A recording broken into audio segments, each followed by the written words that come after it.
campagne, entre autres. Rien ne vous échappera de ce grand rendez-vous dans l'histoire politique du Sénégal. Vous pouvez interagir avec nos invités en direct. Présidentielle 2019, la DTV, au cœur de l'événement.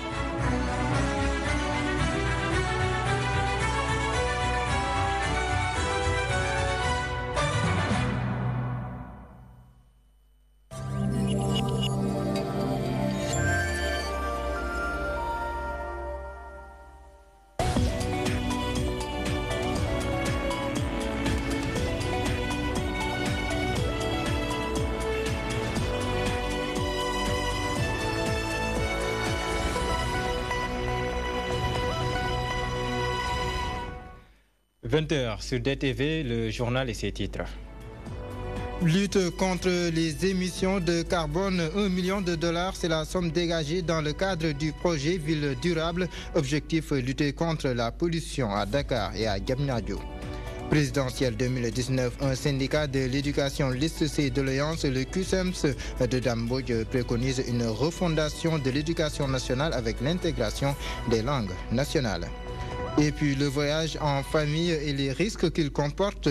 Une croyance populaire l'interdit s'il s'agit d'un même moyen de transport. Mais beaucoup de Sénégalais font fi de cette considération. Pour ça, dans cette édition.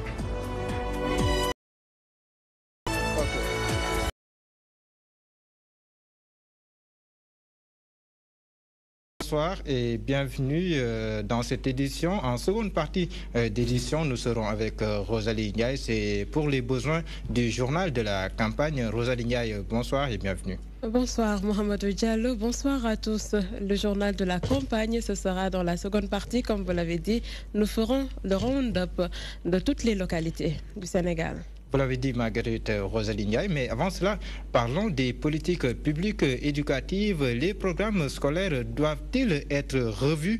Cette question préoccupe la COSYDEP. Elle appelle tous les acteurs concernés à réfléchir sur les stratégies à mettre en œuvre pour l'amélioration de notre système éducatif. Safiatou Koli. Dans ce contexte électoral, la COSYDEP a jugé nécessaire de poser le débat sur les préoccupations du secteur de l'éducation, en face-à-face avec les 5 candidats pour une appropriation des enjeux du système éducatif. Nous avons pensé évidemment qu'il était essentiel qu'à un moment, qu'on puisse partager la vision, partager le programme des candidats et recueillir leur engagement pour un système éducatif qui soit performant, un système éducatif aussi qui ne laisse personne en rade, où le droit à l'éducation devient une réalité pour tout le monde. À travers ces échanges, chaque candidat a décliné son programme pour une éducation de qualité au Sénégal. Donc nous allons travailler effectivement avec les ONG, nous allons travailler avec les syndicats, nous allons travailler avec toutes les formes d'associations qui œuvrent dans le domaine de l'éducation. D'ailleurs, l'une des raisons pour lesquelles l'une de nos propositions phares dans le programme, c'est la création d'un conseil supérieur de l'éducation. Nous pensons que les ressources naturelles qui ont été découvertes au Sénégal doivent profiter au financement des secteurs prioritaires que sont par exemple l'éducation, la santé et autres. Le problème des financements, une des priorités. Mais pour la COSYDEP, une partie des revenus de l'exploitation du pétrole et du gaz doit être envisagée pour régler les problèmes.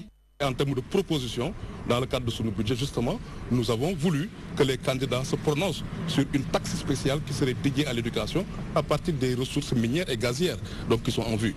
Donc nous pensons qu'il faudrait évidemment qu'il y ait un dispositif de financement innovant qui nous permette d'avoir en tout cas un système éducatif plus performant où on a des enseignants plus engagés, plus motivés et avec des apprenants qui soient évidemment plus accompagnés. Un appel sur l'éducation est lancé à l'endroit des candidats. L'heure des changements du système éducatif a sonné et ces acteurs veulent une meilleure prise en charge des besoins et des défis de l'éducation.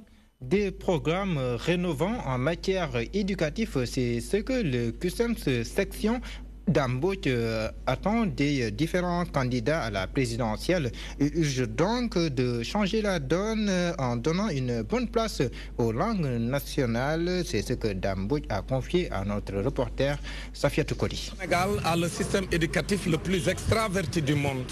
Un système éducatif qui n'a rien à voir avec nos valeurs, rien à voir avec nos réalités socio-culturelles. C'est un système éducatif qui forme de petits Français. Donc les Sénégalais sont les plus européens de l'Afrique. Ça doit cesser. Nous voulons un système éducatif sénégalais, fortement abreuvé dans les réalités africaines, dans les réalités sénégalaises. C'est ça le premier engagement que nous souhaitons de nos différents candidats. Les enfants du Sénégal sont aujourd'hui en retard par rapport aux autres enfants du monde. Pourquoi? Parce que nous avons nos langues nationales qui sont stigmatisées. Donc le prochain président de la République doit nous permettre de changer de cap, de changer de paradigme. Donc de faire un basculement sérieux, comme tous les États bien organisés, pour qu'on arrête avec les grèves cycliques dans le secteur de l'éducation. Parce qu'aujourd'hui, il faut qu'on comprenne que le Sénégal ne peut pas être émergent. Le Sénégal ne peut pas se développer avec des grèves à n'en plus finir. Donc les candidats doivent prendre un engagement très clair devant le peuple sénégalais. Est-ce qu'ils sont prêts à affirmer davantage notre souveraineté à travers notre système éducatif, en mettant nos réalités socio-culturelles, en mettant nos langues nationales comme moyen d'apprentissage et d'assimilation. De l'éducation, passons à l'environnement. Environ 1 million de dollars, c'est la somme dégagée pour la mise en œuvre de la composante 2 du projet Ville durable. Objectif, réduire les émissions de carbone par les entreprises à Dakar et à Diamniadio. Les explications d'Adama Biteya. Le bureau de mise à niveau, BMN, assure la coordination de la composante 2 du projet Ville durable, une initiative pour améliorer la promotion des énergies renouvelables et le management des déchets dans les parcs industriels durables au Sénégal. Il s'agit de voir aujourd'hui, avec l'exemple de villes nouvelles comme Diamniadio, comment arriver à permettre aux industries qui s'installent dans cette zone de produire proprement, c'est-à-dire sans pollution. Et au final, il s'agit de voir aussi comment les entreprises qui seront installées dans cette zone pourraient être accompagnées par le programme de mise à niveau des entreprises. Ainsi, la ville de Dakar et de Diamniadio vont bénéficier de ce projet prometteur. Dakar et Diamniadio, ce sont des villes proches, mais très différentes. Dakar étant une vieille ville, si je peux dire, une ville existante, avec un parc industriel qui est pour l'ensemble assez devenu un peu obsolète. Il y a des industries qui doivent remettre, disons, à niveau leur process. Et puis la ville de Diamniadio, juste à côté, qui est une ville naissante, qui est en train de se former, qui est en train d'émerger. C'est intéressant de voir comment tirer des leçons de ce qui a été fait à Dakar, bien ou mal fait, et en profiter justement pour faire de Diamniadio une ville mieux organisée, notamment au niveau des industries. Environ 1 million de dollars décaissés durant 4 ans pour le financement de ce projet par le Fonds mondial pour l'environnement. Sur 4 ans, environ 1 million de dollars, mais le principal enjeu est que le Sénégal réussisse la phase test pour quand même capter d'autres financements. Ce programme est mis en œuvre par l'ONUDI pour améliorer la croissance des entreprises à travers l'industrie. Ainsi, le BMN invite toutes les parties prenantes à partager les résultats.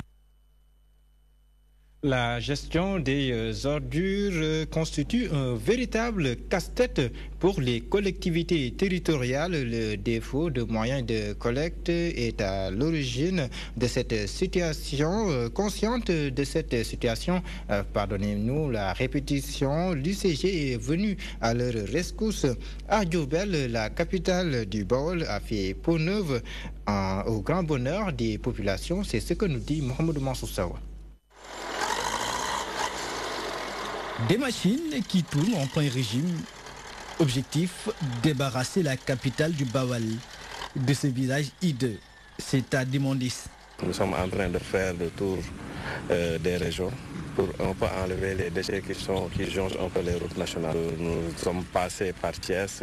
Là, actuellement, hier, on était à Kaolack. Aujourd'hui, on est à Diourbel.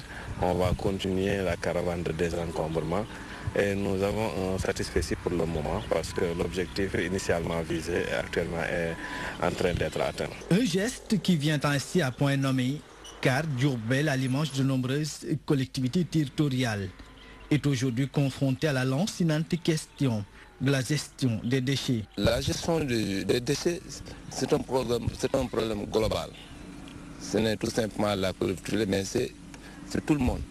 Aujourd'hui, j'appelle la population quand même à un changement de comportement et d'organisation globale. Avant-hier, nous étions là avec cette même population quand même pour essayer de trouver des solutions à ce problème-là. Donc il faut qu'ils changent de comportement. On ne peut pas régler à chaque fois le même problème. On est en train de mettre les formes, de travailler en parfaite harmonie. Mais le dispositif de collecte est là et nous intervenons. Nous avons d'abord un pôle régional qui est à Diourbel, qui s'active quotidiennement dans la collecte. Mais nous avons un plan d'action qui est composé d'infrastructures qu'on est en train de construire. Le changement de comportement des populations a ainsi sollicité ce dispositif de collecte mis en branle par l'UCG compte faire le tour des 14 régions du pays. Et nous reparlons politique. L'effervescence politique est à son comble au Sénégal. La campagne électorale bat son plein. C'est l'heure des meetings et caravanes. Des cas d'accidents sont parfois notés. Les explications sont diverses. Imprudence, irresponsabilité sur la route. Même la thèse des sacrifices mystiques n'est pas écartée dans ce reportage signé Penda Bachi.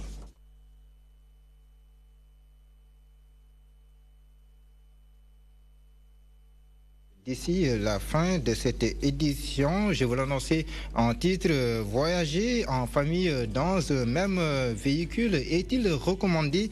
Une croyance populaire pousse d'aucuns à répondre par la négative. La raison, en cas d'accident, le risque de perte en vies humaines est plus grand. Par succession de temps, cette considération semble de plus en plus négligée. La vie est largement partagée dans ce reportage signé Adam Benias. Les accidents de la route sont très fréquents au Sénégal, mais durant le trajet, le risque peut être un peu plus grand et catastrophique si le voyage se fait en famille. C'est un réel danger de mettre ta maman, ta femme et tes enfants dans un même véhicule. Quelque part, ça peut faire plaisir, mais si toutefois il y a un accident, ces derniers peuvent y perdre la vie. Voyager avec tous les membres de la famille, c'est pas du tout sûr. Essayons de suivre toujours les conseils de nos ancêtres, c'est très important.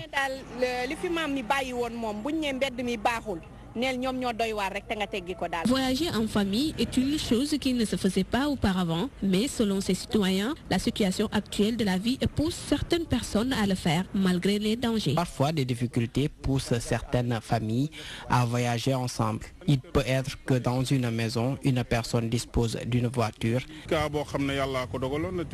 Ne pas se mettre dans un même véhicule durant un voyage est la solution pour éviter d'énormes pertes en vie humaine dans une même famille en cas d'accident. Des affirmations de ces citoyens. Se disperser ou ne pas partir le même jour, c'est beaucoup plus préférable. Comme ça, quand il y a malheur, certains pourront échapper. Mais perdre 7 personnes d'une même famille, c'est trop dur. On aurait préféré voir autre chose. Le dernier accident qui s'est produit à Amitié, coûtant la vie à 7 membres d'une même famille, a donné raison aux anciens qui interdisaient le regroupement d'une famille dans un même véhicule. Selon nos interlocuteurs, il est donc temps de redonner plus de valeur aux conseils de ces derniers et essayer d'éviter les voyages en famille. Je vous l'annonçais tantôt, l'effervescence politique est à son comble. Au Sénégal, la campagne électorale bat son plein. C'est l'heure des meetings et caravanes. Toutefois, des cas d'accident sont souvent notés. Les explications sont diverses. Imprudence, irresponsabilité sur la route. Même la thèse des sacrifices mystiques n'est pas écartée dans ce reportage signé Penda Bachi. De graves incidents dans les caravanes électorales sont parfois notés. Une situation désastreuse qui inquiète une frange de la population. Celles-ci soutiennent que ces incidents sont souvent source d'imprudence. Il faut exhorter les gens à la prudence. Parce qu'en fait, caravane sur les Roms, dañuy daw à vivre à l'heure.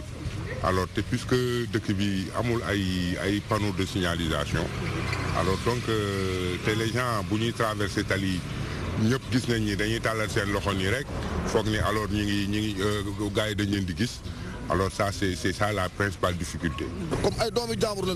Les politiciens partent en campagne avec nos enfants. Ils doivent vraiment faire attention, surtout aux chauffeurs qu'ils emploient pour éviter de faire des victimes. Toutefois, les politiques sont pointés du doigt par d'autres qui pensent que cette situation n'est pas le fruit du hasard parce que selon eux, ceci a des soubassements mystiques. Ces accidents sont souvent des sacrifices et c'est l'œuvre des politiciens car les gens sont différents les uns les autres. Donc il faut bien se préparer avant de les accompagner pendant les caravanes.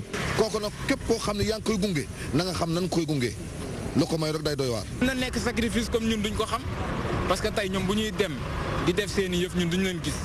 Des solutions sont ainsi préconisées par ces derniers qui invitent les concernés à plus de prudence. Donc il faut continuer à conscientiser les gens. Alors vraiment à les exhorter à la prudence parce que bon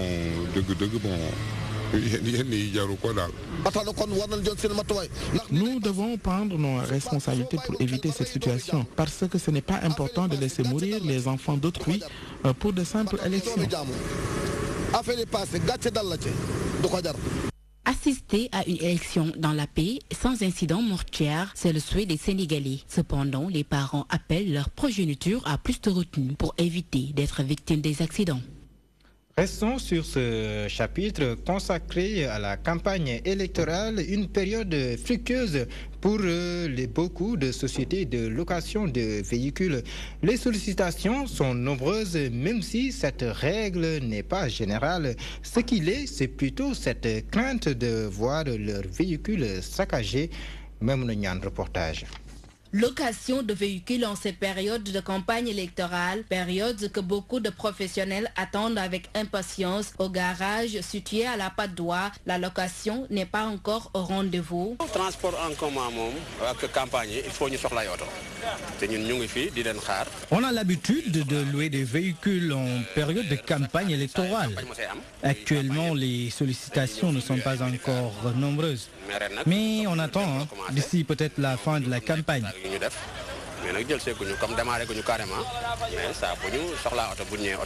Tout le contraire de cette société, Sénécartour enregistre de nombreuses sollicitations. Oui, on peut dire que c'est à notre avantage.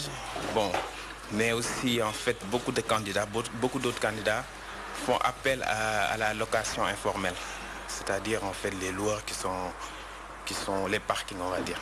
Une situation que beaucoup de garagistes confirment. Pour Samba Gueye, le plus souvent, les minicars sont loués pour les femmes. D'habitude, les politiciens utilisent de nouvelles voitures pour faire leur campagne. Le plus clair du temps, les minicars sont loués pour les femmes. D'ores et déjà, ces professionnels ont peur d'observer des situations dramatiques en cette période de campagne. Bien sûr, en fait, on a toujours peur quand on parle d'élection, quand on parle de foule. On a toujours peur en fait qu'il y ait des excès de violence. Mais bon, on espère que l'État va sécuriser ça, va sécuriser en fait les véhicules. Nous, de notre côté, on a pris nos dispositions. C'est-à-dire en fait tous les véhicules que Sénécartour a loués sont loués avec des chauffeurs. Ce sont des chauffeurs Sénécartour qui sont expérimentés et qui ont été formés pour de telles situations. La location de véhicules, un secteur florissant en cette période, des concessionnaires vont en tirer profit ces 3 semaines de campagne, ce qui fait dire à quelques-uns qu'il devrait y avoir une campagne électorale tous les ans. Maimouna Niane, la couleur est annoncée, c'est l'heure du journal de la campagne.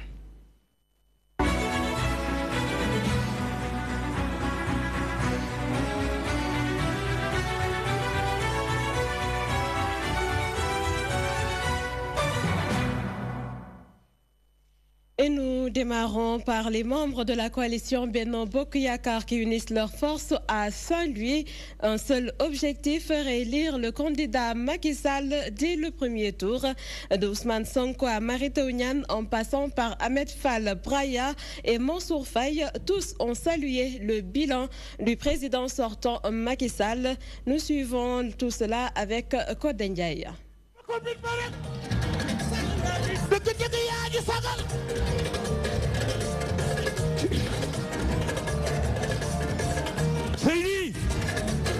C'est un Macky Sall presque sûr de sa victoire. L'étape de Saint-Louis aura été marquée par une union sacrée autour du leader de Benno Bokk Yakaar. Je rends hommage également aux pêcheurs qui pratiquent leur métier le long du fleuve Sénégal.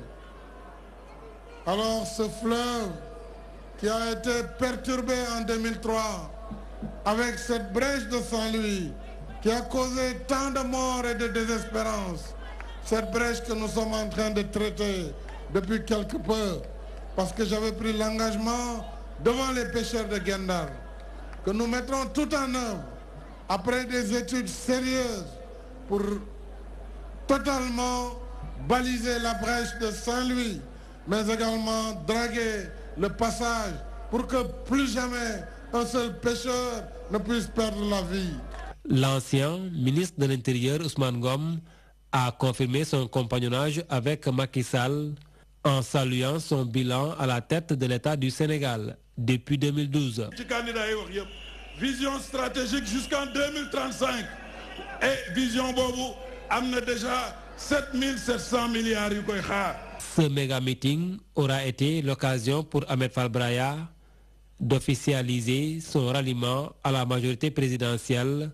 ñi fi tok ñom ñoy ndar li ma leen di ñaan le 24 février 80% la bëgg fi ci ndar man ak Mansour ak Mary Teuw ak ñom Awa Ndiaye ak yëpp dañu ànd. On va Le maire Mansour Faye ainsi que Mary Teuw Niane, ministre en charge de l'enseignement supérieur, ont tous souhaité la victoire au soir du 24 février 2019 à Saint-Louis. Ils promettent à Macky Sall un score de 65% à Saint-Louis. Ndiaye, deuxième journée de campagne, le candidat de la coalition Madické 2019 continue sa visite dans les cités religieuses. Maître Madické Niang était hier à Mbacké Kadior pour recueillir des prières auprès du khalife Serigne Moustapha Bassirou. Une journée bouclée par un grand meeting, nous dit Omar Danso. Un tête-à-tête avec le khalife général des Mourides et une ouverture triomphale à Touba Mbacké. Le leader de la coalition Madické 2019 poursuit sa campagne dans les foyers religieux. Après des passages à Darou Marnane et Darou Mousti, Madické Niang a été reçu par le khalife de Mbacké Kadior, Serigne Moustapha Bassirou. Une visite qui coïncide avec le magal de la cité religieuse.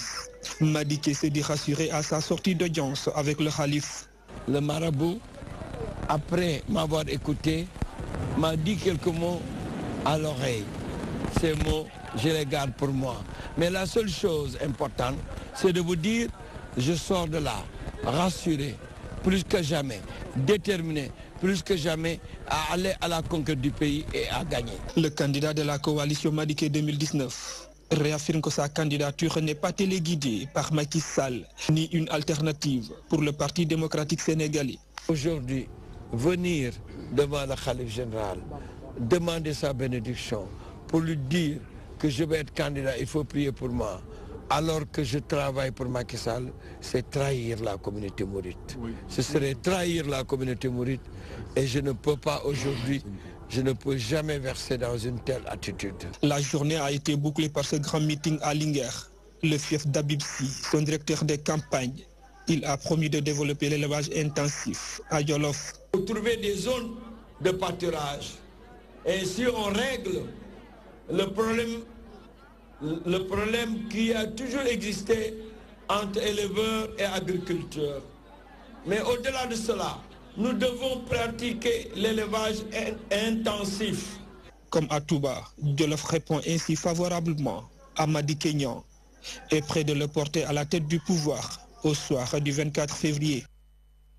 Le candidat Ousmane Sonko, quant à lui, s'est rendu à Kaolack et à Guinguinéo. Il a promis le dragage du fleuve Sine Saloum et de l'emploi aux jeunes. Le leader de la coalition Sonko président veut redorer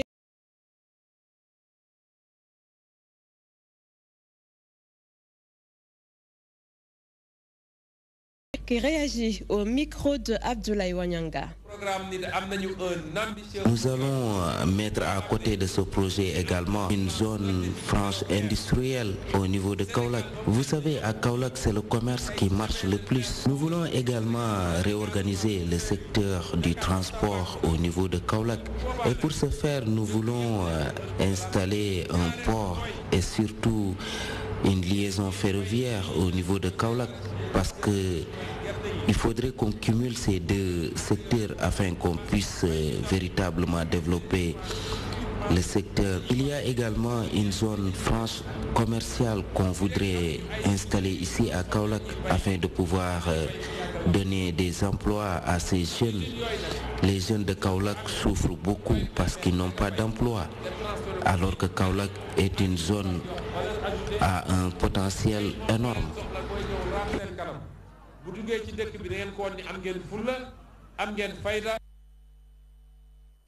Campagne présidentielle, Idrissa Seck rassure la population de Réfane. Le leader de la coalition IDI 2019 promet de construire une passerelle, des forages et des cases de santé pour les habitants de cette localité du Sénégal. Il se dit meurtri par la situation de ses citoyens et s'engage à faire de cette promesse électorale une réalité dès son élection au soir du 24 février. Voici Idrissa Seck.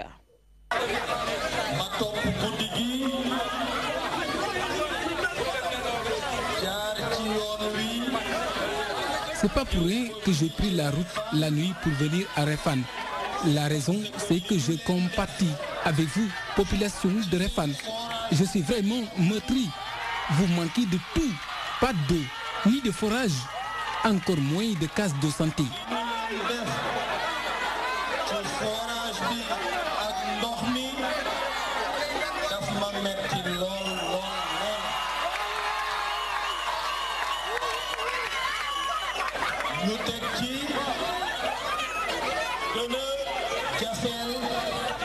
Les passerelles, n'en parlons même pas. Ce n'est pas ce qu'on attend d'un président. Je m'engage à vous construire des passerelles, des forages et des cases de santé une fois élu au soir du 24 février prochain.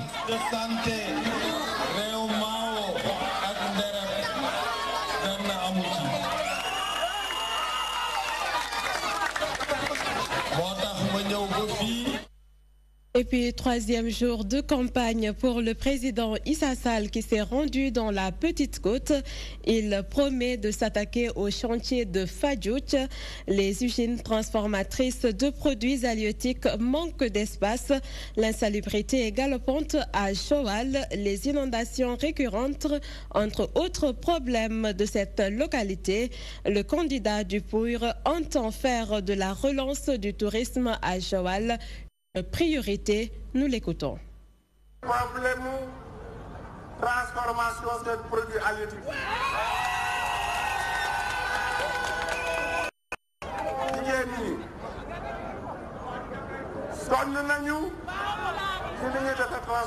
Vous avez des problèmes liés à la transformation des produits halieutiques. Les femmes sont fatiguées avec la transformation. Les usines n'ont plus d'espace car elles sont remplies d'ordures.